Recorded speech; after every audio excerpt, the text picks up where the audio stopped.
کمرے کی فضا بوجھل تھی۔ چھت پر لٹکتی مدھم روشنی کمرے کے کونے میں سایہ سا بنا رہی تھی۔ فرش پر بکھرے پھولوں کی مہک اب گھٹن سی دینے لگی تھی۔ دیواروں پر ٹنگی خوشنما سجاوٹ گویا اس کی اندرونی کیفیت کا مذاق اڑا رہی تھی۔ بستر کے کنارے وہ سکڑی سمٹی بیٹھی تھی، ہاتھوں میں پہنی چوڑیاں ایک ایک کر کے اتارتے ہوئے اس کے آنسو گالوں پر بہہ رہے تھے۔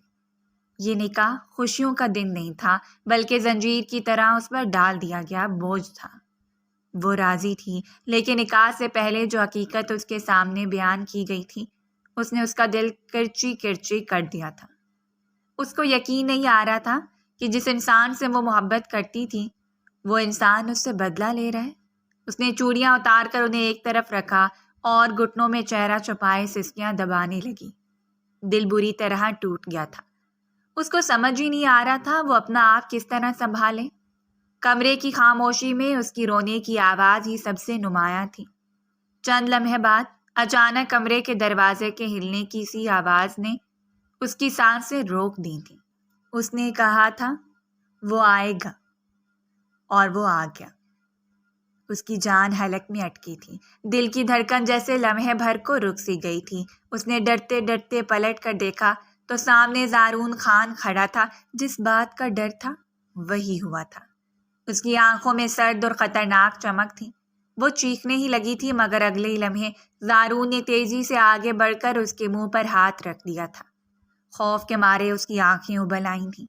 وہ اس کو دیکھتے ہوئے نہایت سرد لہجے میں بولا، خاموش احمق لڑکی۔ وہ سرگوشی نما آواز میں بولا، اس کی آنکھوں میں غصہ اور زہر گھلا ہوا تھا۔ وہ اس کو دیکھتے ہوئے زہریلے لہجے میں بولا، میں نے کہا تھا نا، نکاح تم سے ہی کروں گا، ہر قیمت پر۔ تمہیں تنہا نہیں چھوڑوں گا، لیکن رخصتی کیے بغیر تمہاری ذات کو رونتا بھی رہوں گا۔ آج تمہیں ایک ٹریلر ملے گا اور پھر ہر رات تمہیں ایک پوری فلم دیا کروں گا۔ اس کے لہجے میں صفاقی تھی۔ وہ خوف سے کانپ رہی تھی، آنکھوں سے آنسو بے قابو ہو کر بہہ نکلے تھے۔ وہ اس کو دیکھتے ہوئے بولا، ہاتھ ہٹا رہا ہے، آواز بلند کرنے کی جرت کی تو یاد رکھنا مجھ سے برا کوئی نہیں ہوگا۔ یہاں رہنے والے مکین مجھ سے بہت محبت کرتے ہیں، میری کسی بھی بات پر ایمان لے آئیں گے، لیکن تمہارے لیے اگلی بار مجھ جیسا درندہ قابو کرنا مشکل ہو جائے گا۔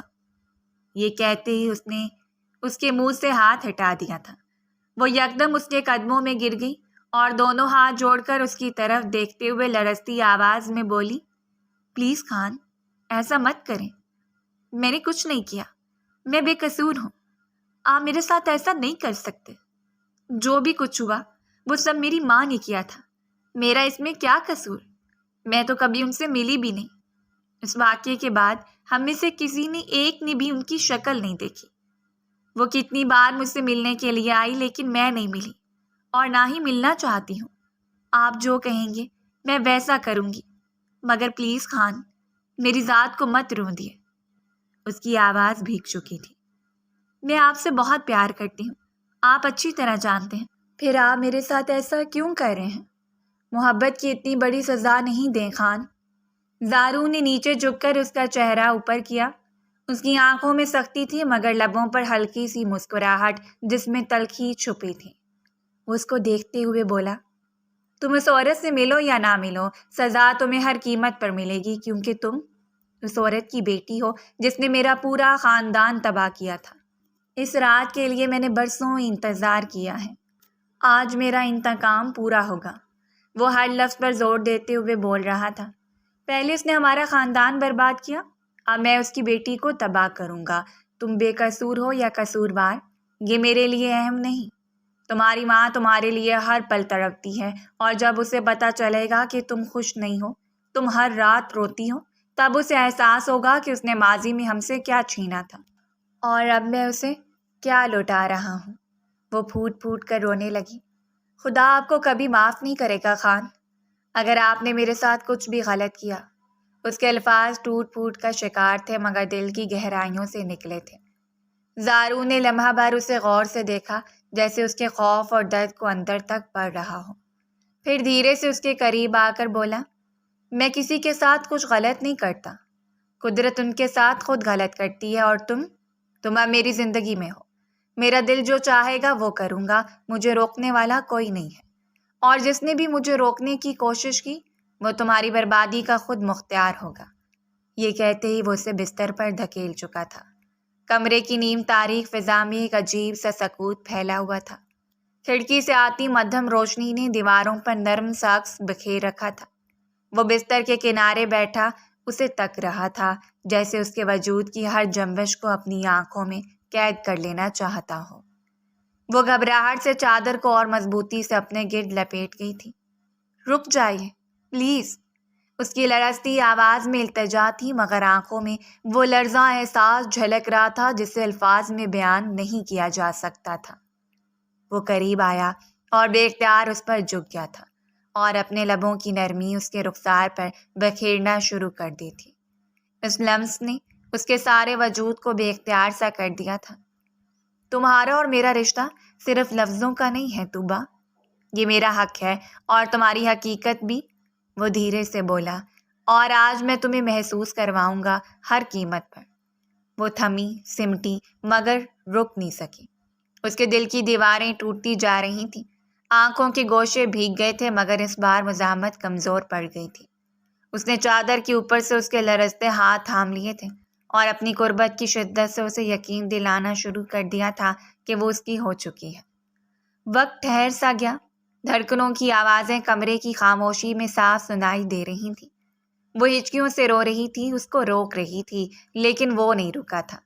اپنا آپ اس پر ظاہر کر کے وہ خود کو وقت کا فرعون مان رہا تھا، اس بات سے بے خبر کہ زندگی اسے کتنا بڑا انعام دینے والی ہے۔ پوری رات وہ اس پر حاوی رہا تھا۔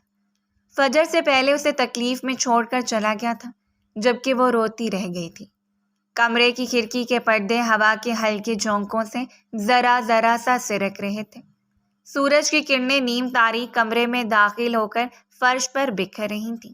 کمرے میں پھولوں کی خوشبو مدھم سی باقی تھی، لیکن اس خوشبو میں اب گھٹن اور بوجھ محسوس ہو رہا تھا۔ وہ بستر پر ابھی تک لیٹی تھی، چہرہ تھکن سے زرد اور آنکھیں روتے روتے سوجی ہوئی تھیں۔ رات بھر کی اذیت نے اسے نڈھال کر دیا تھا۔ کمرے کا دروازہ آدھا کھلا ہوا تھا کہ اچانک کسی کے قدموں کی چاپ سنائی دی۔ صدیقہ بیگم اندر داخل ہوئیں، سفید دوپٹے سے ڈھکا سر، جھریوں بھرا چہرہ اور آنکھوں میں اپنی پوتی کے لیے فکر نمایاں۔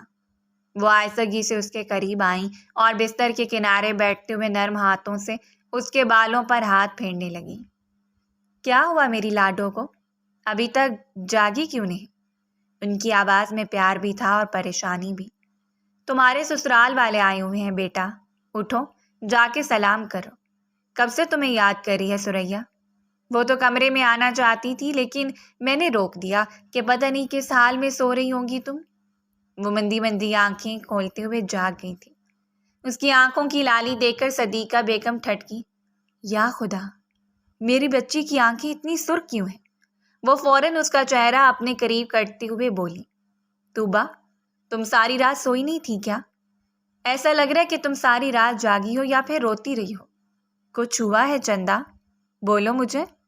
وہ گھبرا کر نیم بیٹھنے کی کوشش کرنے لگی۔ بال بکھرے ہوئے تھے، ہاتھ کانپ رہے تھے۔ کیا وقت ہو رہا ہے دادی؟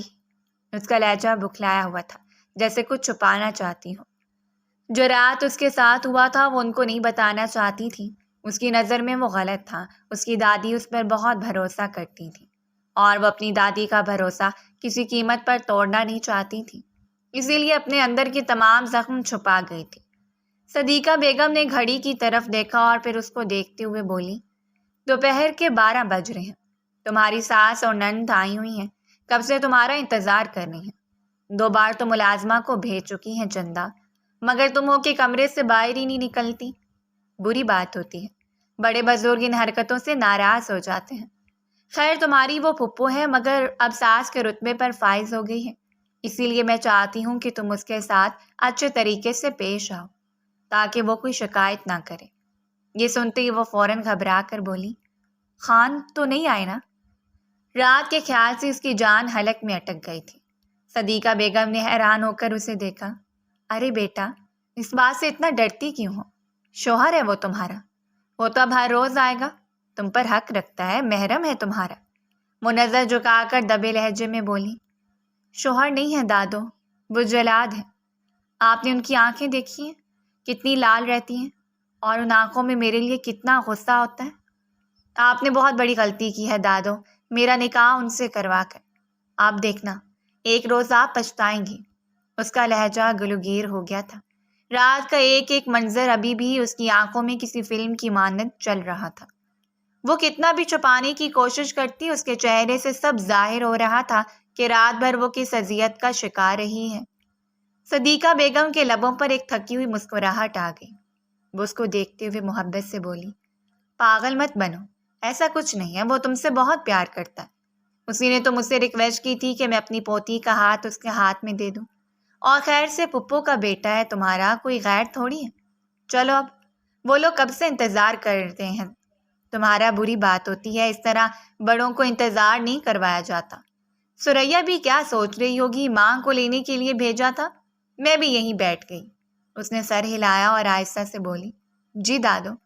وہ بستر سے اترنے لگی مگر اس کے قدموں میں لرزش تھی۔ چلتے ہوئے اس کی چال میں لڑکھڑاہٹ صاف دکھائی دیتی تھی۔ صدیقہ بیگم نے فکر مندی سے اسے دیکھا اور فوراً بول اٹھی، یہ کیا، تم چل کس طرح رہی ہو لاڈو؟ ان کا دل ایک لمحے کے لیے دھڑکنا بھول گیا تھا۔ دماغ میں کئی طرح کے سوالات آئے تھے۔ وہ ایک دم چونکی، خوف کے مارے جیسے پسینے میں بھیگ گئی ہو۔ گھبرا کر فوراً سر نفی میں ہلایا، نہیں دادو کچھ نہیں، اور تیزی سے اٹھ کر واش روم کی طرف بڑھ گئی۔ دل کی دھڑکن اتنی تیز ہو گئی تھی کہ لفظوں میں بیان کرنا مشکل تھا۔ وہ ابھی رات کی حقیقت کسی پر عیاں نہیں ہونے دینا چاہتی تھی۔ اس کے نزدیک وہ عمل رخصتی کے بعد ہی بہتر تھا، لیکن اب وہ مجبور ہو چکی تھی۔ اس کی چال میں اب جلد بازی آ گئی تھی مگر لرزتے ہوئے، جیسے زمین بھی اس کے ساتھ تعاون نہیں کر رہی ہو۔ دروازہ بند کرتے ہی وہ اندر جا کر آئینے کے سامنے کھڑی ہو گئی۔ اپنی سرخ آنکھوں اور زرد چہرے کو دیکھ کر ایک لمحے کو خود پر قابو نہ رکھ سکی اور پھر دونوں ہاتھوں سے چہرہ ڈھانپ کر آہستگی سے رونے لگی۔ باہر صدیقہ بیگم دروازے کے پاس کھڑی سوچ میں ڈوبی تھی۔ یا خدا، یہ بچی اتنی سہمی سہمی کیوں ہے؟ وہ زیر لب بڑبڑائیں۔ ان کے دل میں سوالات ابھرنے لگے تھے مگر جواب ابھی دھند میں چھپے تھے۔ کمرے میں گھڑی کی سوئیاں 12 بجنے کے بعد بھی آگے بڑھ رہی تھیں، لیکن اس لڑکی کی زندگی کا وقت جیسے وہیں ٹھہر گیا تھا۔ باہر ساس اور نند اس کا انتظار کر رہی تھیں اور اندر وہ اپنے خوف اور تھکن میں قید تھی۔ کمرے کی فضا ایک بار پھر بوجھل ہو گئی تھی۔ وقت کی رفتار نہ کبھی تھم سکی ہے اور نہ کبھی تھم پائے گی۔ پورا دن معمول کے مطابق طے ہو گیا تھا۔ اگلی صبح کا سورج پوری آب و تاب سے روشن ہوا تھا۔ دفتر کے کمرے میں خاموشی اور سنجیدگی کا ماحول چھایا ہوا تھا۔ بڑے شیشے کی کھڑکی سے دھوپ اندر آ رہی تھی۔ میز پر فائلوں کا ڈھیر اور ایک طرف کافی کا مگ رکھا ہوا تھا۔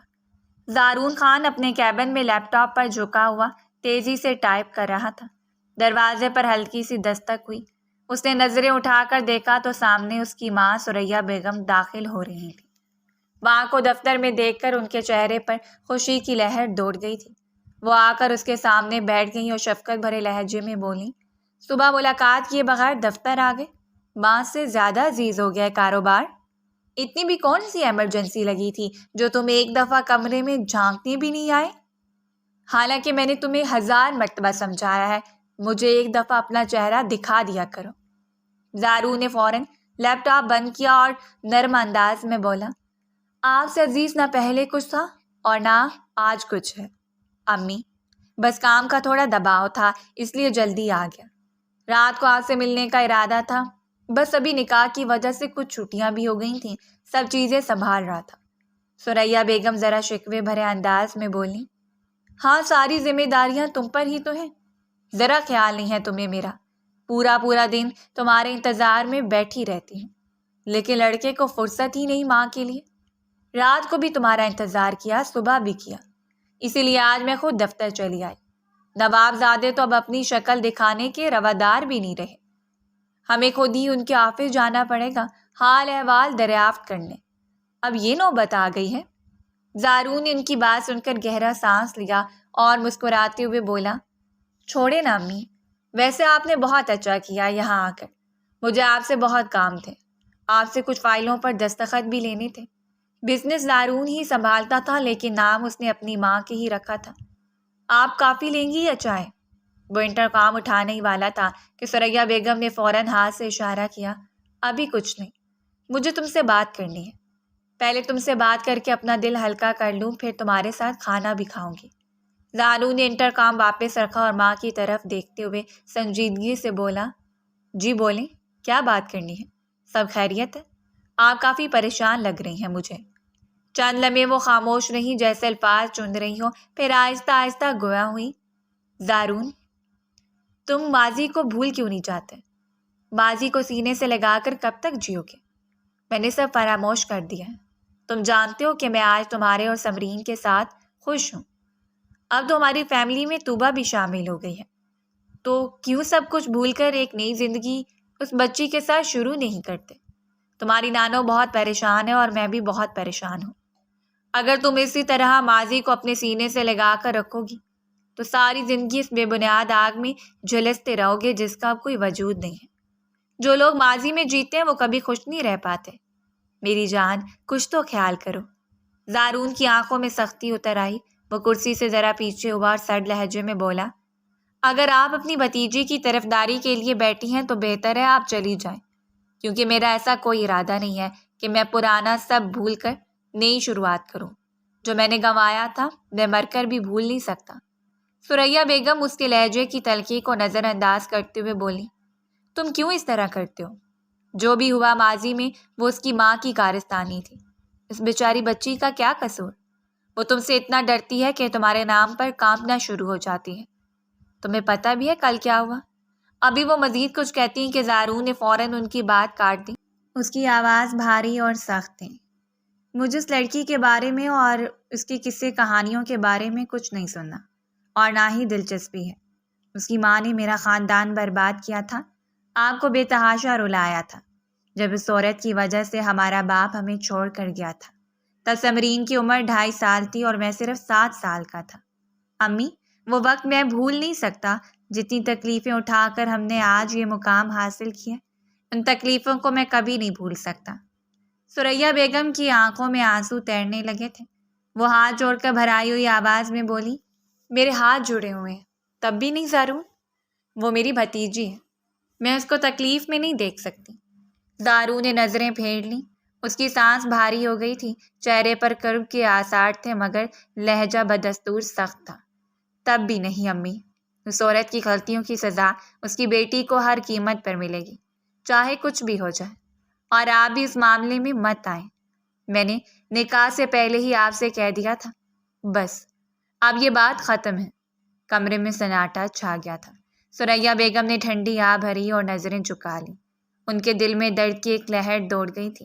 بیٹے کی آنکھوں میں جمی نفرت دیکھ کر وہ سمجھ گئی تھی کہ زخم کو بھرنا شاید ناممکن ہے۔ باہر شور و غل تھا، دفتر کے ملازم مصروف تھے، لیکن اس کیبن کے اندر ایک ماں اور بیٹے کے درمیان دیوار مزید اونچی ہو گئی تھی۔ کمرے میں نیم اندھیرا پھیلا ہوا تھا۔ ٹیبل لیمپ کی زرد روشنی میں وہ بیڈ کے کونے پر بیٹھی تھی، ہاتھ میں ناول کھولا ہوا تھا مگر نظر لفظوں پر جمی نہیں تھی۔ دل اور دماغ الجھے ہوئے تھے، ہر صفحہ پڑھتے ہوئے بھی خیال بار بار پچھلی رات اور دن کی باتوں پر جا رہا تھا۔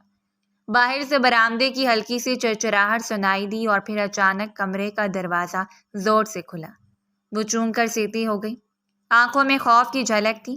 سامنے زارون داخل ہو رہا تھا، اس کی چال میں ایک سختی اور غصے کی تپش نمایاں تھی۔ اس نے ہاتھ سے دروازہ بند کیا اور سرد لہجے میں بولا، آواز نہیں آنی چاہیے تمہاری۔ وہ اکلاتے ہوئے اپنی جگہ سے کھڑی ہو گئی۔ میں الفاظ اس کے گلے میں اٹک گئے تھے۔ زارون نے نظریں اس پر گاڑ دیں۔ کیا بولا ہے تم نے؟ میری ماں سے؟ کل سے وہ مجھے دفتر میں بیٹھ کر تمہارے لیے لیکچر دے رہی تھی۔ وہ سہمی ہوئی آواز میں بولی، خان، میں نے پھپھو سے کچھ نہیں کہا، اور میں ان سے کیوں کچھ کہوں گی؟ زارون دھیرے دھیرے قدم بڑھاتا اس کے قریب آ رہا تھا۔ کمرے میں اس کے جوتوں کی چاپ اور طوبہ کی تیز ہوتی دھڑکن کے سوا کچھ سنائی نہیں دے رہا تھا۔ وہ اس کے بالکل سامنے آ کر رک گیا۔ تو پھر تمہاری پھپھو مجھے کیوں سنا رہی ہیں کہ میں تمہارے ساتھ ظلم کر رہا ہوں؟ آخر ایسا کیا کر دیا میں نے تمہارے ساتھ جو تم خوف کے مارے کانپنے لگتی ہو میرے نام پر؟ وہ سر جھکا کر بمشکل بولی، آپ نے میری عزت مجھ سے چھین لی اور آپ پوچھ رہے ہیں آپ نے کیا کیا؟ اس کے الفاظ زارون کے دل میں چبھ گئے تھے مگر اس کے چہرے پر سختی اور بڑھ گئی تھی۔ اچانک اس نے آگے بڑھ کر اس کا بازو تھاما اور زور سے دیوار سے لگا دیا۔ کمرے میں ایک دبی ہوئی چیخ گونجی۔ زارون قریب آ کر اس کی آنکھوں میں جھانکتے ہوئے سرد آواز میں بولا، جانتی ہو عزت لوٹنا کسے کہتے ہیں؟ صبح اٹھتی تو تمہارے چہرے پر نیل کے نشان ہوتے، گردن پر دانتوں کے نشان ہوتے، اور تم اٹھنے کے قابل بھی نہیں رہتی۔ اس کو کہتے ہیں عزت لوٹنا۔ میں نے تو صرف اپنا حق لیا تھا جو تم پر واجب ہے، اس میں کون سی غلط بات ہے؟ اس کی آنکھوں میں وحشت تھی اور لہجے میں صفا کی۔ وہ دیوار کے ساتھ لگی لرز رہی تھی، آنکھوں سے آنسو بہہ نکلے۔ آپ بہت ظالم انسان ہیں خان، آپ میں رحم نام کی کوئی چیز نہیں ہے۔ آپ کسی اور کی غلطی کی سزا مجھے دے رہے ہیں، میرا رب آپ کو معاف نہیں کرے گا۔ زارون کے لبوں پر ایک طنزیہ مسکراہٹ ابھری تھی۔ وہ قریب ہو کر بولا، ہاں، رب تو صرف تمہارا ہے نا، میرا تو وہ کچھ لگتا ہی نہیں ہے جو تم اتنی آسانی سے بول رہی ہو۔ وہ سسکتے ہوئے بولی، ایسا مت کہیں خان، رب سب کا ہے، آپ کا بھی۔ آپ چاہیں تو سب کچھ ٹھیک ہو سکتا ہے۔ زارون نے اس کی بات کاٹ دی۔ میری زندگی میں کچھ ٹھیک نہیں ہو سکتا۔ ماضی نے مجھے جلایا ہے، اب میں جلاؤں گا تمہیں، تمہاری ماں کو، تمہاری ہر خوشی کو۔ وہ دیوار کے ساتھ سمٹی کھڑی تھی۔ اس نے جھٹکے سے اس کو بستر پر دھکیلا تھا۔ کمرے میں ہلکی روشنی جل رہی تھی، ہوا جیسے رکی ہوئی تھی۔ آہستہ آہستہ اس کے قریب آیا۔ اس کے قدموں کی چاپ نے ہی طوبیٰ کے دل کی دھڑکنیں بے ترتیب کر دی تھیں۔ وہ سہمی سی سمٹ گئی، آنکھوں میں نمی تیرنے لگی تھی۔ پلیز میرے قریب نہیں آئیے۔ اس کی آواز لرزتی ہوئی نکل رہی تھی، جیسے ہر لفظ کے ساتھ دل ٹوٹ رہا ہو، آنکھوں کے گوشوں سے آنسو بہنے لگے ہوں، مگر وہ رکا نہیں۔ دھیرے سے اس نے جھک کر اپنے لبوں کی نرمی اس کے رخسار پر بکھیر دی۔ یہ لمس اس کے لیے اجنبی بھی تھا اور خوفناک بھی۔ وہ تڑپی چہرہ موڑنے لگی، لیکن اس کے مضبوط ہاتھوں نے اس کے لرزتے وجود کو تھام لیا۔ تم میری ہو، صرف میری۔ اس کی آواز میں وہی ٹھہری ہوئی شدت تھی جو انکار برداشت نہیں کرتی۔ اب میرا حق ہے کہ تم پر اپنی چھاپ چھوڑ دوں تاکہ تم جان سکو تمہارا سب کچھ میں ہوں۔ طوبیٰ نے روکتے روکتے رونا شروع کر دیا تھا۔ آنسو اس کے رخساروں پر بہتے گئے، مگر اس کے لبوں کی گرمی، اس کے لمس کی شدت نے ان سب کو جذب کر لیا تھا۔ وہ سمٹتی گئی، مگر وہ اپنی گرفت میں اور مضبوط کرتا گیا تھا۔ اس نے اپنی چاہت کی طاقت سے یہ باور کرا دیا تھا کہ اب کوئی اور درمیان میں نہیں، کوئی اور نہیں جو اس کے دل پر اپنی مہر ثبت کرے۔ وہ لمحہ سخت بھی تھا اور فیصلہ کن بھی۔ اس کی ضد، اس کی خواہش اور اس کا غرور سب اس پر آشکار ہو گئے تھے۔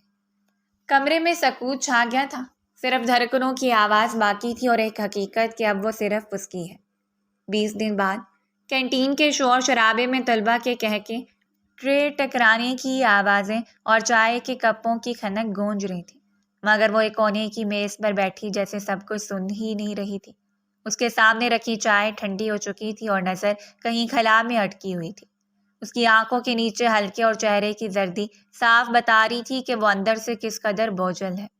اسی دوران رامین ہنستے مسکراتے قدموں کے ساتھ اس کے پاس آئی اور کندھے پر زور سے ہاتھ مارا۔ میڈم صاحبہ کہاں گم ہو؟ 2 کلاسیں تم نے مس کر دی ہیں اور یہاں بیٹھی ہو، اور یونیورسٹی بھی تم آج پورے 25 دن بعد آئی ہو۔ کچھ ہوش ہے تمہیں پڑھائی کا یا نہیں؟ وہ چونکی، پھر آہستہ سے سر جھکا کر بولی، اگر پڑھائی کا ہوش نہ ہوتا تو کبھی آتی ہی نہیں، بلکہ کمرے میں بند ہو کر رہ جاتے۔ رامین نے غور سے اس کی طرف دیکھا۔ کیا ہو گیا ہے تمہیں؟ نکاح ہوا ہے، کوئی سزا تو نہیں ملی؟ تم نے خود کو ایسے قید کر لیا جیسے زندگی ختم ہو گئی ہو۔ تم اپنے آپ کو اتنی تکلیف کیوں دیتی ہو؟ وہ چپ رہی، آنکھوں میں نمی ابھرنے لگی تھی۔ وہ پھر آہستہ آواز میں بولی، جو میرے ساتھ ہو رہا ہے وہ میں کسی کو نہیں بتا سکتی۔ میری زندگی ایک کھیل بن چکی ہے۔ رامین فوراً جھک کر اس کے قریب ہوئی۔ میں دوست ہوں تمہاری، آخر ایسا کیا ہو رہا ہے؟ تھوڑا بہت تو شیئر کرو۔ چند لمحے وہ خاموش رہی، ہاتھوں کی انگلیاں ٹوٹنے مروڑنے لگی، پھر نظریں اٹھا کر رامین کو دیکھا اور لرزتی آواز میں بولی، میرے شوہر، وہ مجھ سے اپنا حق لے لیتے ہیں، لیکن وہ حق نہیں، اذیت ہے۔ ہر رات مجھے تکلیف دینے کے لیے آتے ہیں۔ مجھے بہت درد ہوتا ہے رامین، میں برداشت نہیں کر پا رہی۔ وہ جان بوجھ کر مجھے اذیت دیتے ہیں۔ اس کی آواز ٹوٹ رہی تھی۔ کسی کو ان باتوں کا علم ہی نہیں، اور آج بھی بہت درد تھا، مگر کیا کرتی، یونیورسٹی تو آنا ہی ہے۔ اس کی آنکھوں سے آنسو بہہ نکلے۔ رامین نے فوراً اس کے کندھے پر ہاتھ رکھا۔ تم یہ سب کسی کو بتاتی کیوں نہیں؟ اپنی پھپھو سے شیئر کرو یا دادوں سے۔ اگر ایسے برداشت کرتی رہو گی تو وہ انسان تمہیں مزید اذیت دے گا۔ وہ سر جھکا کر دھیرے سے بولی۔ کوئی میری بات پر یقین نہیں کرے گا کیونکہ وہ سب کے سامنے نہیں آتے، چھپ کر آتے ہیں، اور اگر میں نے کچھ کہا تو الٹا الزام مجھ پر ہی آ جائے گا، اسی لیے جو ہو رہا ہے وہ مجھے برداشت کرنا پڑے گا۔ یہ کہتے ہی وہ پھوٹ پھوٹ کر رونے لگی۔ آنکھوں سے بہتے آنسو کمرے کی روشنی میں چمکنے لگے تھے۔ رامی نے اس کے ہاتھ تھام لیے۔ مگر یہ سب تمہارے ساتھ ہو کیوں رہا ہے؟ وہ کس بات کا بدلہ لے رہا ہے؟ وہ لمحہ بھر کے لیے خاموش رہی، پھر جیسے دل کا بوجھ ہلکا کرنے کے لیے سر جھکائے بولی، جوانی میں میری ماں نے میری پھپھو کے شوہر کو اپنے جال میں پھنسایا تھا اور ان کے ساتھ بھاگ گئی، لیکن کار ایکسیڈنٹ میں پھپھا کا انتقال ہو گیا۔ امی واپس آ گئی مگر بابا نے انہیں طلاق دے دی اور گھر سے نکال دیا۔ دونوں بہن بھائی برباد ہو گئے تھے۔ بابا تو پاکستان چھوڑ کر انگلینڈ چلے گئے، لیکن پھپھو اپنے بچوں کے ساتھ تنہا رہ گئی۔ اس وقت خان 7 سال کے تھے۔ اس دن سے ان کے دل میں میری ماں کے لیے نفرت بیٹھ گئی تھی، اور وہ نفرت اب میرے لیے پروان چڑھ چکی ہے، اسی لیے وہ میرے ساتھ ایسا کرتے ہیں۔ رامین کی آنکھوں میں دکھ اتر آیا تھا۔ اس نے گہری سانس لی اور دکھی لہجے میں بولی، بہت افسوس کی بات ہے، جو گناہ کرتا ہے وہ تو آزاد پھر رہا ہے، اور آج کل بے گناہوں کو سزا ملتی ہے۔ دونوں خاموش ہو گئی تھیں۔ کینٹین کے شور کے باوجود ان کے درمیان سکوت چھا گیا تھا۔ ایک کی آنکھوں میں دکھ کی نمی تھی اور دوسرے کے دل میں بے بسی کی آگ۔ وقت کی رفتار نہ کبھی تھم پائی ہے نہ کبھی تھم سکے گی۔ 1 مہینے بعد کمرے میں مدھم روشنی جل رہی تھی۔ کھڑکی کے پردے نیمواں تھے اور ہلکی ہوا کے ساتھ کپڑے سرسراتے ہوئے کسی بوجھل خاموشی کو مزید گہرا کر رہے تھے۔ بستر پر لیٹی وہ پسینے سے شرابور تھی، چہرہ زرد اور ہونٹوں پر خشکی صاف جھلک رہی تھی۔ 2 دن سے تیز بخار نے اس کی حالت نڈھال کر دی تھی۔ جسم اتنا کمزور ہو چکا تھا کہ سیدھا لیٹنا بھی دشوار محسوس ہوتا تھا۔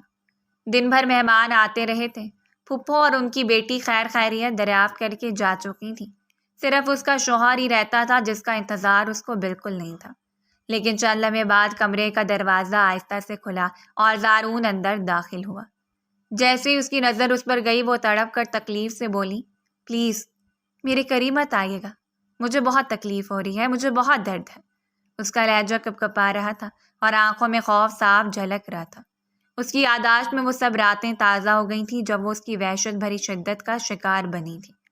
زارون کچھ لمحے اسے دیکھتا رہا، پھر کرخت آواز میں بولا، اتنا بھی ظالم نہیں ہوں کہ اس حال میں قریب آؤں گا۔ ڈاکٹر آ رہی ہیں چیک اپ کے لیے، زیادہ تماشے نہیں کرو۔ وہ خاموش ہو گئی، جسم میں سکت باقی نہیں تھی کہ مزید کچھ بولتی۔ زارون آ کر بستر کے پاس رکھی کرسی پر بیٹھ گیا۔ دونوں کے درمیان خاموشی پھیل گئی تھی جیسے وقت تھم گیا ہو۔ اس نے پیٹھ موڑ لی تھی اور کرسی پر جھک کر بیٹھا رہا۔ 15 منٹ بعد کمرے کی دروازے پر دستک ہوئی۔ زارون اٹھ کر کھڑا ہو گیا۔ صدیقہ بیگم، ثریا بیگم، سمرین اور ڈاکٹر شبانہ ایک ساتھ داخل ہوئی۔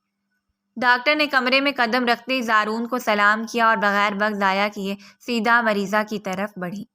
انہوں نے نرم لہجے میں چند سوال کیے، کب سے بخار ہے؟ کچھ کھایا ہے؟ کمزوری زیادہ تو نہیں لگ رہی؟ وہ بمشکل ہونٹ ہلا کر جواب دے رہی تھی۔ آواز اتنی مدھم تھی کہ ڈاکٹر کو جھک کر سننا پڑ رہا تھا۔ اس دوران باقی سب خاموش کھڑے تھے۔ پھر ڈاکٹر نے سب کی طرف دیکھا اور سخت لہجے میں بولی، آپ سب برائے کرم باہر جائیں، مجھے ان کا مکمل چیک اپ کرنا ہے۔ ثریا بیگم نے اس بات میں سر ہلایا۔ وہ اور سمرین آہستہ سے باہر نکل گئیں۔ زارون نے ایک لمحہ رک کر طوبہ کی طرف دیکھا اور پھر وہ بھی باہر آ گیا۔ چند لمحے بعد کمرے کا دروازہ دوبارہ کھلا۔ ڈاکٹر شبانہ باہر آئیں، ان کے چہرے پر ہلکی سی مسکراہٹ تھی۔ زارون فوراً ان کی طرف بڑھا، ڈاکٹر سب خیریت ہے نا؟ ڈاکٹر سنجیدہ لہجے میں بولی، جی خیریت ہے، بہت مبارک ہو، آپ باپ بننے والے ہیں۔ یہ سنتے ہی زارون چند لمحے کے لیے جیسے زمین میں دھنس گیا تھا۔ اس کے پیچھے کھڑی ثریا بیگم اور سمرین کے چہرے پر بھی حیرت اور سکتے کے آثار تھے۔ ڈاکٹر شبانہ نے بات جاری رکھی، لیکن ایک بات ذہن میں رکھیں، آپ کی بیوی بہت زیادہ کمزور ہے، ان کی صحت اچھی نہیں ہے۔ اگر آپ نے ان کا خاص خیال نہیں رکھا، انہیں بہترین خوراک اور مکمل سکون نہیں دیا تو ڈیلیوری کے وقت نہ صرف انہیں بلکہ بچے کو بھی نقصان پہنچ سکتا ہے۔ فضا میں ایک لمحے کے لیے مکمل خاموشی چھا گئی۔ سب جیسے اپنی جگہ جم سے گئے تھے۔ ثریا بیگم نے بے یقینی سے زارون کو دیکھا۔ سمرین نے لب بھینچ لیے۔ زارون کے چہرے پر الجھن، شرمندگی اور حیرت کی ملی جلی کیفیت تھی۔ ڈاکٹر شبانہ دوبارہ بولی، میں اپنی طرف سے ضروری دوائیں لکھ دیتی ہوں، لیکن اصل علاج آرام اور اچھی خوراک ہے۔ یہ آپ سب کی ذمہ داری ہے۔ یہ کہتے ہی ڈاکٹر شبانہ نے بیگ اٹھایا اور سلام کر کے چلی گئی۔ ان کے قدموں کی چاپ مدھم ہوتی گئی، مگر کمرے میں موجود سب افراد پر ان کے الفاظ کا بوجھ ابھی تک پوری شدت سے قائم تھا، جیسے کسی نے سب کو جھنجھوڑ دیا ہو۔ ثریا بیگم کرسی پر ڈھیر ہو کر بیٹھ گئی تھی۔ یا خدا، یہ کیسا امتحان ہے؟ وہ زیر لب بڑبڑائیں۔ سمرین نے زارون کی طرف دیکھا مگر کچھ بول نہیں سکی، جبکہ زارون خود پترائی آنکھوں سے خلا میں گھو رہا تھا، جیسے اچانک اس کی دنیا کا نقشہ بدل گیا ہو۔ سب سے پہلے ہوش صدیقہ بیگم کو آیا تھا۔ ان کی آنکھوں میں غصے کی لالی اتر آئی تھی۔ وہ بلند آواز میں بولی، یہ سب کیا تماشا ہے زارون؟ یہ ڈاکٹر کیا بول کر گئی ہے؟ تمہاری بیوی حاملہ ہے؟ یہ سب کب ہوا؟ ان کی آواز میں غصے کے ساتھ ساتھ صدمہ بھی تھا۔ لمحہ بھر کو فضا رک سی گئی۔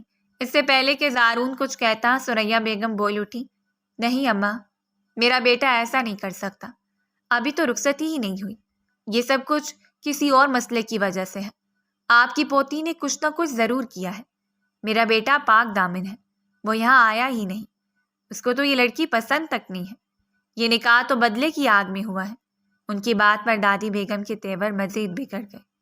چھڑی زمین پر مار کر بولی، یعنی یہ لڑکی کسی اور کے ساتھ منہ کالا کرتی رہی ہے؟ آج میں اسے چھوڑوں گی نہیں، ابھی اسی وقت جا کر پوچھتی ہوں۔ وہ غصے سے کمرے کی طرف بڑھنے والی تھی کہ پیچھے سے زارون کی بھاری اور بلند آواز گونجی، رک جائے نانو، کوئی اندر نہیں جائے گا۔ سب کی نظریں یکدم اس کی طرف اٹھ گئیں۔ وہ سینے پر ہاتھ باندھے کھڑا تھا، چہرے پر سنجیدگی اور آواز میں سختی تھی۔ یہ بچہ میرا ہے۔ یہ سنتے پورا ماحول سناٹے میں ڈوب گیا تھا۔ ثریا بیگم کے چہرے کا رنگ اڑ گیا۔ دادی بیگم کی آنکھیں حیرت سے پھیل گئی تھیں۔ زارون ایک ایک لفظ ٹھہر ٹھہر کر بولا، میں رخصتی سے پہلے ہی تعلق بنا چکا ہوں اور ہر روز بناتا ہوں جب آپ سب سو جاتے ہیں۔ دادو میں پیچھے سے آتا ہوں، آپ گارڈ سے پوچھ سکتی ہیں۔ اس نے ہاتھ بلند کر کے سب کو خاموش رہنے کا اشارہ کیا۔ اس کے ساتھ کوئی زور زبردستی نہیں کی جائے گی، نہ ہی اسے ڈانٹا جائے گا۔ ڈاکٹر صاف صاف کہہ گئی ہے کہ ڈیلیوری کے وقت اس کی اور بچے کی جان کو خطرہ ہے۔ میں کسی بھی قیمت پر رسک نہیں لے سکتا۔ یہ سن کر ثریا بیگم اس کے سامنے آئیں، آنکھوں میں بے یقینی تھی۔ زارون خان، یہ آپ کیا کہہ رہے ہیں؟ کیا آپ کو اندازہ ہے آپ نے سب کے سامنے کیا تسلیم کر لیا ہے؟ وہ دھیرے سے ان کی طرف مڑا، چہرے پر خرختی اور لہجے میں دو ٹوک فیصلہ تھا۔ ہاں امی، میں ٹھیک کہہ رہا ہوں۔ اس میں اتنی ہمت نہیں ہے کہ کسی غیر مرد سے تعلق بنائے۔ وہ تو مجھ سے نظر ملا کر بھی بات نہیں کرتی۔ میری دسترس میں ہے وہ۔ میں ہی اس کا شوہر ہوں اور میں ہی اس بچے کا باپ ہوں۔ کمرے میں مکمل خاموشی چھا گئی، صرف دادی بیگم کی بھاری سانسیں سنائی دے رہی تھیں۔ زارو نے گہری سانس لی اور اپنی بات جاری رکھی، اور آج کے آج ہی رخصتی ہوگی۔ وہ میرے ساتھ میرے گھر جائے گی، اور جب ہمارا بچہ پیدا ہوگا تو اس کے بعد ولیمہ ہوگا۔ اس کے آخری الفاظ پتھر کی طرح سب کے دلوں پر گرے تھے۔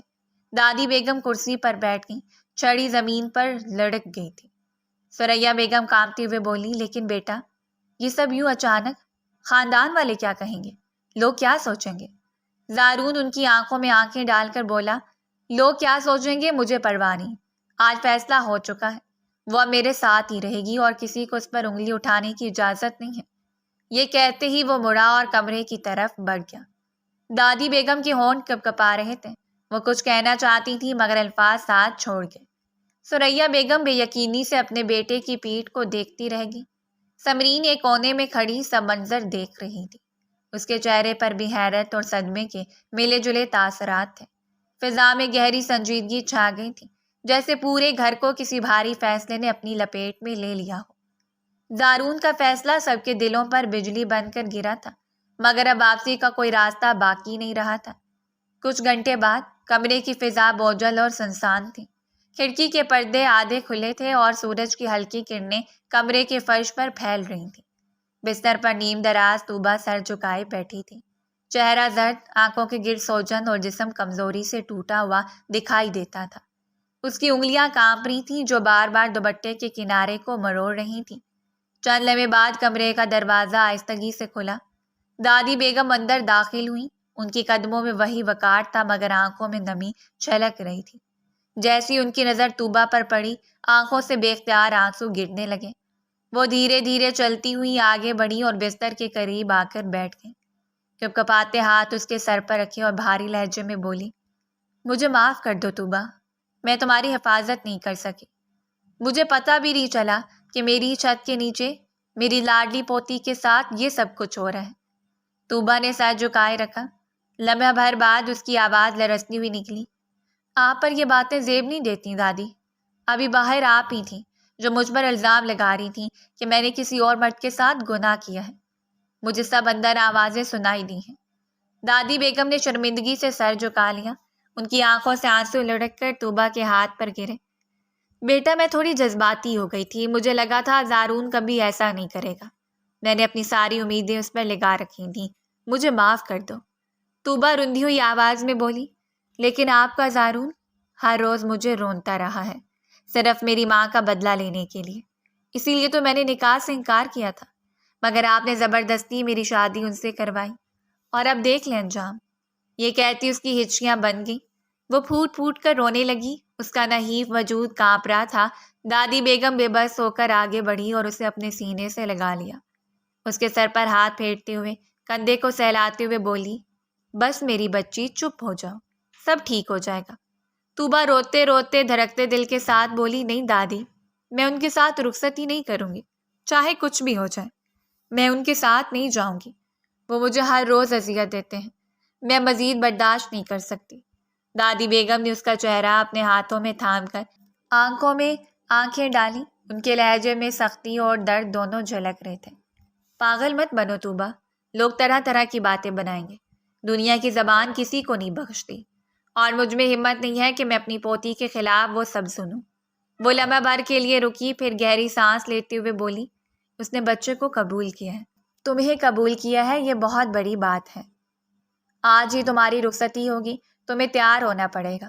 طوبا نے بے یقینی سے ان کی طرف دیکھا، آنکھوں میں لرزتے آنسوؤں کے ساتھ سر نفی میں ہلایا۔ نہیں دادی، پلیز ایسا نہیں کریں، مجھے وہاں نہیں بھیجیں۔ مگر دادی بیگم نے اس کی بات کاٹ دی۔ آواز میں وہی پرانی سختی لوٹ آئی تھی۔ میں نے فیصلہ کر لیا ہے، اب کوئی بات نہیں سنی جائے گی، تمہیں یہ رشتہ نبھانا ہوگا، چاہے جتنا مشکل ہو۔ یہ کہہ کر وہ اٹھ کھڑی ہوئی، چھڑی زمین پر زور سے ٹکائی اور کمرے سے باہر نکل گئی۔ طوبا نے ان کے قدموں کی چاپ کو سنتے ہوئے اپنے چہرے کو ہاتھوں میں چھپا لیا تھا۔ آنسو اس کے ہاتھوں کو بھگو رہے تھے، دل خوف اور بے بسی سے لرز رہا تھا۔ کمرے کی خاموشی میں صرف اس کی رونے کی آواز گونج رہی تھی۔ باہر صحن میں تیاریاں شروع ہو رہی تھیں، لیکن اس کمرے کے اندر صرف ایک دل ٹوٹنے کی صدائیں تھیں، اور پھر اس کے لاکھ احتجاج کے باوجود اس کی رخصتی ہو گئی تھی۔ رات کا سناٹا کمرے میں بکھرا ہوا تھا۔ رخصتی کے بعد وہ اپنے شوہر کے کمرے میں گمسم لیٹی ہوئی تھی، چہرہ تکیے میں چھپا ہوا، آنکھوں سے لگاتار آنسو بہہ رہے تھے۔ دل میں خوف، نفرت اور بیزاری کی ملی جلی کیفیت تھی۔ اسی لمحے کمرے کا دروازہ آہستہ سے کھلا۔ زارون اندر داخل ہوا، ہاتھ میں دودھ کا گلاس تھا۔ طوبا نے اسے دیکھا تو بے چین سی ہو گئی، جیسے سانس رکنے لگا ہو۔ وہ دبک کر مزید تکیے میں سمٹ گئی۔ اس کو تکیے میں غصہ دیکھ کر وہ سختی سے بولا، پرسکون ہو کر لیٹی رہو، کچھ نہیں بول رہا۔ وہ آہستگی سے آگے بڑھا اور دودھ کا گلاس آئی ٹیبل پر رکھ دیا، پھر بستر کے کنارے پر بیٹھتے ہوئے بولا، اٹھو، دودھ پیو، اس کے بعد میں تمہیں دوائی دوں گا، تمہاری حالت بہت نازک ہے۔ ڈاکٹر نے کہا ہے تمہارا خاص خیال رکھنا ہے، کیونکہ تمہاری اور بچے کی جان کو خطرہ ہے۔ طوبا نے سر اٹھایا، اس کی آنکھیں سرخ اور نم تھیں۔ وہ کانپتے لہجے میں بولی، تو اچھا ہے نا، میں مر جاؤں، آپ کا بدلہ بھی پورا ہو جائے گا۔ زارون نے ایک لمحے کو اسے غور سے دیکھا، پھر ہلکی سی طنزیہ ہنسی کے ساتھ بولا، میرے ساتھ یہ جذباتی ڈرامہ کرنے کی ضرورت نہیں ہے، مجھے کوئی فرق نہیں پڑتا، اگر مر بھی جاؤ گی تو جا کر تمہاری قبر پر پھول ڈال دوں گا، لیکن مجھے اپنے بچے کی فکر ہے، مرنے سے پہلے مجھے میری اولاد گود میں دے کر جانا، سمجھ آئی؟ طوبا کی آنکھوں سے آنسو مزید تیزی سے بہنے لگے۔ وہ تڑپ کر بولی، آپ خود ایک سنگل پیرنٹ کے ساتھ زندگی گزار چکے ہیں، آپ جانتے ہیں نا کتنا مشکل ہوتا ہے، تو کیا اپنی اولاد کو بھی ایک سنگل پیرنٹ کے ساتھ پالیں گے؟ زارون نے سر پیچھے ٹکایا اور تلخی سے بولا، میری ماں تو بے وقوف تھی، اس نے دوبارہ شادی نہیں کی، لیکن میں بے وقوف نہیں ہوں، میں شادی کروں گا اور بہت شوق سے کروں گا، اسی لیے بہتر ہے کہ تم اپنا دل جلانے کی بجائے دودھ پی لو۔ یہ کہتے ہی وہ جھکا اور گلاس اس کے ہونٹوں کے قریب لے گیا۔ طوبیٰ نے رخ موڑنے کی کوشش کی لیکن وہ زبردستی اس کے لبوں سے دودھ لگا چکا تھا۔ چند گھونٹ حلق سے اترے تو وہ جل بن کر رہ گئی۔ دل چاہا سامنے بیٹھے شخص کا سر پھاڑ دے، چیخے، سب کو بلا لے، مگر خوف کے مارے اس کے سامنے آنکھیں تک نہیں اٹھا پائی۔ زارو نے سکون سے گلاس رکھ دیا اور دوبارہ اس کی طرف مڑا۔ بس اتنی ضد؟ اتنی مشکل بات نہیں ہے۔ پھر اس نے ہاتھ میں چھوٹی سی دوائی کی شیشی اٹھائی اور اسے دکھاتے ہوئے بولا، اب یہ کھاؤ، ڈاکٹر نے سختی سے کہا ہے ورنہ پیچیدگیاں ہو جائیں گی۔ طوبیٰ نے نفی میں سر ہلایا، نہیں، مجھے کچھ نہیں چاہیے۔ زارون کا لہجہ سرد ہو گیا، ہوشیاری مت دکھاؤ، تمہیں کھانی ہی پڑے گی۔ وہ زبردستی دوائی اس کے ہاتھ میں تھما چکا تھا۔ خوف اور بے بسی کے عالم میں طوبیٰ نے منہ کھولا اور دوائی نگل لی۔ اس کی آنکھوں سے مسلسل آنسو بہہ رہے تھے۔ زارو نے سکون کا سانس لیا اور بولا، شاباش، اب لیٹو۔ وہ آہستگی سے تکیے پر سر رکھ کر لیٹ گئی۔ زارو نے کمرے کی لائٹ بند کی، اندھیرا چھا گیا، پھر وہ خود بھی اس کے پہلو میں نیم دراز ہو گیا۔ طوبیٰ کے دل میں طوفان برپا تھا۔ کب تک اس قید اور اذیت کو برداشت کرے گی؟ مگر جسم اتنا کمزور تھا کہ آنکھیں بوجھل ہو گئیں۔ آنسو بہاتے بہاتے وہ نیند میں ڈوب گئی تھی اور زارون خاموشی سے اندھیرے میں اپنی آنکھیں کھولے چھت کو گھور رہا تھا۔ وقت کی رفتار نہ کبھی تھم سکی ہے نہ کبھی تھم پائے گی۔ 3 مہینے بعد صبح کا وقت تھا۔ نرم دھوپ کھڑکی کے پردوں سے چھن کر ڈرائنگ روم کے فرش پر بکھری ہوئی تھی۔ کمرے میں سکوت ایسا تھا کہ چمچ کی ہلکی سی کھرکھراہٹ بھی واضح سنائی دے رہی تھی۔ سربراہی کرسی پر زارون خان خاموشی سے ناشتہ کر رہا تھا۔ اس کے انداز میں وقار اور سنجیدگی ہمیشہ کی طرح نمایاں تھی۔ سامنے رکھا آملیٹ اور جوس وہ آہستگی سے تناول کر رہا تھا۔ اسی سکوت کو توڑتی ہوئی دھیرے دھیرے قدموں کی چاپ ابھری۔ وہ کمرے میں داخل ہوئی۔ پیلا مگر چمکتا چہرہ، سہما ہوا سا وجود۔ 3 ماہ کی گزرگاہ نے اس کے نقش نرم کر دیے تھے، لیکن آنکھوں میں اب وحشت کم اور ایک عجیب سی مانوسیت جھلک رہی تھی۔ ہاتھ میں چائے کا کپ تھا۔ اس نے آگے بڑھ کر میز پر رکھا اور دھیمی آواز میں بولی، آپ کو کچھ اور چاہیے؟ زارو نے ایک نظر اس پر ڈالی۔ اس کی آنکھوں میں سختی تھی مگر اندر چھپی ہوئی فکر بھی واضح تھی۔ وہ فوراً بولا، اس وقت جاگی کیوں ہو؟ ڈاکٹر نے کہا تھا تم زیادہ سے زیادہ آرام کرو گی، یہ وقت ہے تمہارے جاگنے کا؟ پوری رات تم بے چین رہی ہو، 5 بار الٹیاں ہوئی ہیں تمہیں۔ کس نے کہا تھا اتنی صبح اٹھنے کے لیے؟ وہ سہمی ہوئی نظریں جھکا کر بولی، دادوں نے کہا تھا کہ آپ کی خدمت کرنی ہے، آپ کا دل جیتنا ہے۔ زارون کے لبوں پر ایک طنزیہ مسکراہٹ سی ابھری۔ وہ کرسی کی پشت سے ٹیک لگاتے ہوئے بولا، میرا دل پہلے ہی جیتا ہوا ہے اور جیتنے کی ضرورت نہیں ہے۔ کھڑی کیوں ہو؟ بیٹھو یہاں۔ وہ آہستگی سے اس کے قریب آ کر بیٹھ گئی۔ زارون سخت لہجے میں بولا، کچھ کھایا ہے تم نے؟ اس نے نفی میں سر ہلایا۔ زارون نے فوراً اپنا پلیٹ آگے بڑھایا جس میں آملیٹ رکھا تھا۔ کھاؤ یہ، اس کے بعد میڈیسن بھی میرے سامنے لینا، پھر میں تمہیں سلا کر جاؤں گا دفتر۔ وہ بمشکل مسکرائی اور دھیمی آواز میں بولی، مجھے بے چینی ہو رہی ہے، مجھے سونا نہیں ہے۔ زارون نے آنکھیں سختی سے تنگ کی اور گھور کر بولا، تو پھر کیا کرنا ہے محترمہ کو؟ چند لمحے خاموشی چھائی رہی، پھر اس نے ہمت کر کے نظریں اٹھائیں اور دھیرے سے بولی، کیا آپ مجھے اپنے ساتھ دفتر لے جائیں گے؟ میں آپ کا آفس دیکھنا چاہتی ہوں، پورا دن آپ کے ساتھ رہنا چاہتی ہوں۔ زارو نے چند لمحوں سے گھورا، پھر طنزیہ سوال کیا، کیوں؟ مجھ سے تو نفرت کرتی تھی تم۔ وہ سر جھکا کر بولی، اب تھوڑی تھوڑی محبت کرنے لگی ہوں۔ آپ میرا بہت خیال رکھتے ہیں، تھوڑی نرمی آ گئی ہے۔ زارون کے لبوں پر ہلکی سی مسکراہٹ آئی، لیکن اس نے فوراً سر جھٹک کر بات بدلی، ناشتہ کرو پہلے، باتیں بعد میں۔ وہ سر جھکائے ناشتہ کرنے لگی۔ نوالے بہت چھوٹے چھوٹے لے رہی تھی، جیسے زبردستی کھا رہی ہو۔ زارون مسلسل اسے دیکھ رہا تھا، آنکھوں میں جانی سی نرمی جھلک رہی تھی۔ ان 3 مہینوں میں وہ حقیقتاً اس کا خیال ایک ننھے بچے کی طرح رکھ رہا تھا۔ دوا وقت پر، کھانا وقت پر، ذرا سی بے چینی پر ڈاکٹر کو بلوا لینا، رات کو خود جا کر اسے سلاتے رہنا، اس کی عادتیں بدل گئی تھیں۔ وہ سخت دل آدمی جو کبھی محض انتقام کے جذبے میں اندھا ہو گیا تھا، اب کسی کمزور وجود کو سنبھالنے والا لگ رہا تھا۔ طوبیٰ نے ایک لمحے کو چوری چوری اس کی طرف دیکھا۔ زارون کی موجودگی اسے تحفظ دینے لگی تھی۔ دل کے کونے میں چھوٹی سی محبت کی کونپل پھوٹ رہی تھی۔ وہ آہستگی سے کھا رہی ہے تو پلیٹ اس کے قریب کھسکاتے ہوئے بولا، اور لو، یہ کافی نہیں ہے۔ تمہارے لیے اب 2 زندگیوں کی خوراک ہے۔ وہ نظریں جھکا کر مسکرا دی۔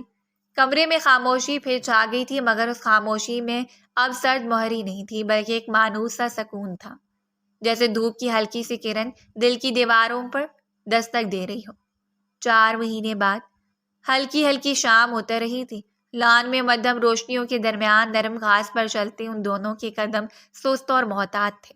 ہلکی ٹھنڈی ہوا کے جھونکے اس کے بالوں کو بکھیر رہے تھے، جبکہ وہ زارون کا ہاتھ تھامے سہمی سہمی مگر مطمئن سی قدموں کے ساتھ ساتھ چل رہی تھی۔ اس کا وجود بھاری ہو گیا تھا، سانسیں تیز تھیں اور وہ بار بار اس کے بازو پر جھک کر سہارا لے رہی تھی۔ چند قدم آگے بڑھتے ہی وہ تھک گئی۔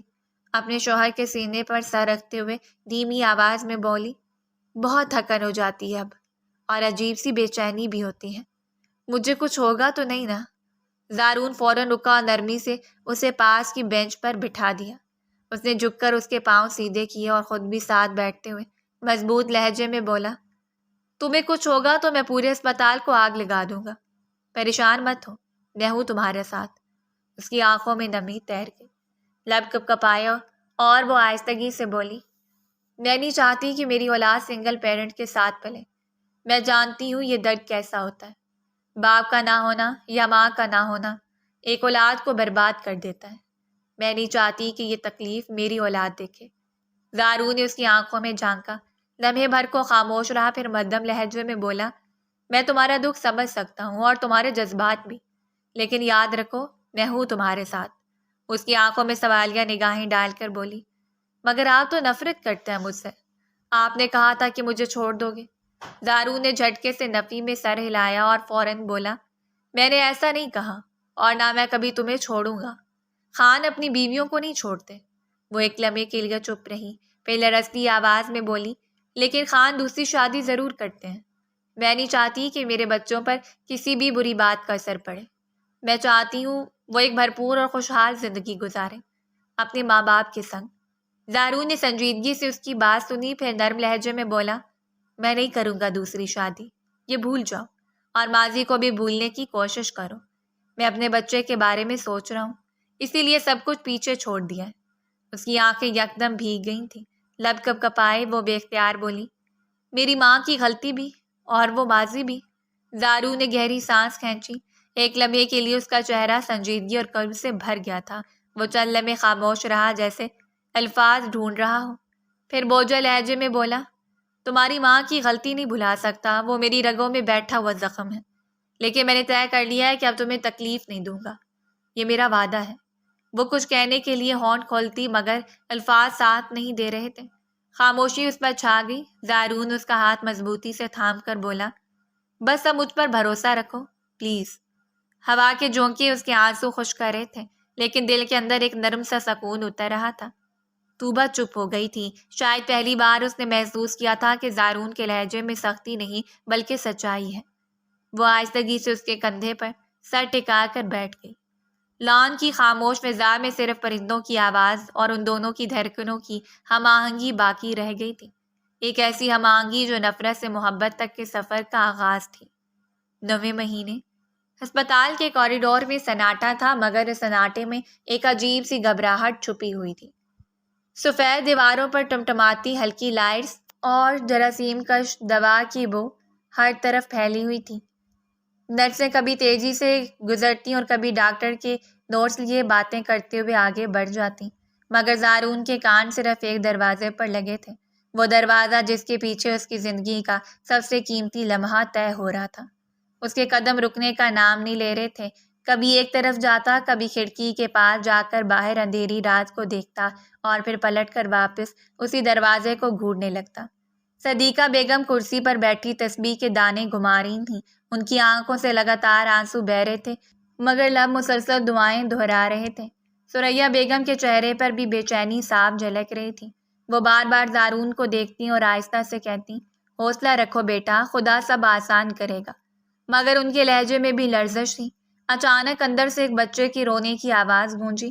وہ آواز اتنی پاکیزہ اور نئی تھی کہ لمحے بھر کو کوریڈور کی ساری فضا بدل گئی۔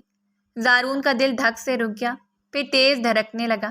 اس نے کانپتے ہاتھ دیوار پر رکھے، جیسے خود کو سنبھالنے کی کوشش کر رہا ہو۔ دادو اور سریا بیگم بھی کھڑی ہو گئی۔ سب کی نظریں ایک ساتھ دروازے پر جم گئی تھیں۔ کچھ ہی لمحوں بعد ڈاکٹر شبانہ دروازہ کھول کر باہر آئیں۔ ان کے چہرے پر ہلکی سی مسکراہٹ تھی اور بازوؤں میں ایک ننھا وجود لپٹا ہوا تھا۔ مبارک ہو زارون خان، بیٹا ہوا ہے۔ ان کے الفاظ سنتے ہی زارون کی آنکھوں سے بے اختیار آنسو بہہ نکلے۔ وہ تیزی سے آگے بڑھا اور کپکپاتے ہاتھوں سے اپنے چاند جیسے بیٹے کو تھام لیا۔ ننھے وجود کی حرارت اور خوشبو نے اس کے دل جیسے نرم کر دیا تھا۔ اس نے اپنے بیٹے کو سینے سے لگا کر آسمان کی طرف دیکھا اور رو پڑا۔ میرے بیٹے، میں تمہیں دنیا کی ہر خوشی دوں گا۔ تمہیں کبھی باپ کی کمی محسوس نہیں ہونے دوں گا، اور نہ ماں کی کمی۔ میں نے بہت کچھ کھویا ہے مگر اب تمہیں کبھی کچھ نہیں کھونے دوں گا۔ اس کی آواز بوجھل ہو گئی تھی۔ دادو اور سریا بیگم قریب آئیں اور زارون کے کندھے پر ہاتھ رکھ کر اسے حوصلہ دیا۔ ان کی آنکھوں میں بھی خوشی کے آنسو تھے۔ ڈاکٹر شبانہ نرمی سے بولی، آپ کی بیوی ہوش میں ہے، وہ آپ کو یاد کر رہی ہیں۔ زارون نے جلدی سے بیٹے کو ماں کی گود میں دیا اور اندر چلا گیا۔ کمرے کے اندر ہلکی روشنی تھی۔ طوبہ بستر پر نڈھال سی لیٹی تھی۔ اس کے چہرے پر تھکن اور درد کے آثار تھے مگر آنکھوں میں ایک عجیب سی چمک تھی، جیسے وہ سب کو جھیل کر بھی خوش تھی۔ زارون آہستہ سے قریب گیا، جھک کر اس کے ماتھے کو چوما۔ طوبہ کی آنکھوں سے آنسو بہنے لگے۔ نہیں طوبہ، اب نہیں رونا، زارون نے اس کے سر کو سہلاتے ہوئے کہا۔ اب ہماری زندگی میں خوشیاں آ گئی ہیں، معاف کر دو مجھے، ہر اس لمحے کے لیے جب میں نے تمہارا دل دکھایا۔ طوبہ نے نفی میں سر ہلایا اور دھیمی آواز میں بولی، معافی کی ضرورت نہیں زارون، بس آپ سے ایک وعدہ چاہیے کہ ہم دونوں اپنے بچے کی پرورش بہترین کریں گے، ہم اسے کبھی تکلیف نہیں دیں گے۔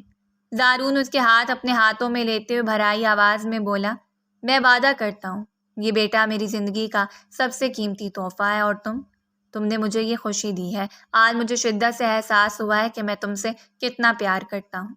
تم میری دعا کا جواب ہو طوبہ، میری زندگی کی سب سے بڑی حقیقت۔ طوبہ کی آنکھوں میں آنسو جھلملائے مگر اس بار وہ خوشی کے تھے۔ وہ دھیرے سے بولی، میں بھی آپ سے محبت کرتی ہوں زارون، بس یہی دعا ہے کہ ہمارا بیٹا ہمیشہ ہم دونوں کے سائے میں خوش رہے۔ زارون نے اس کے آنسو صاف کیے اور سرگوشی کی۔ اب نہ کوئی ماضی کا زخم رہے گا، نہ کوئی نفرت، اب صرف ہم ہیں اور ہماری اولاد، ہماری مکمل دنیا۔ کمرے میں خاموشی مگر سکون کی ایک لہر پھیل گئی تھی۔ باہر دادو اور سریا بیگم شکر کے آنسو بہا رہی تھیں۔ ایک نئی زندگی نے سب کے زخموں پر مرہم رکھ دیا تھا۔ یہ لمحہ ایک نئے آغاز کا تھا، ایک ایسی خوشیوں بھری کہانی کا جو ہمیشہ یادگار رہے گی۔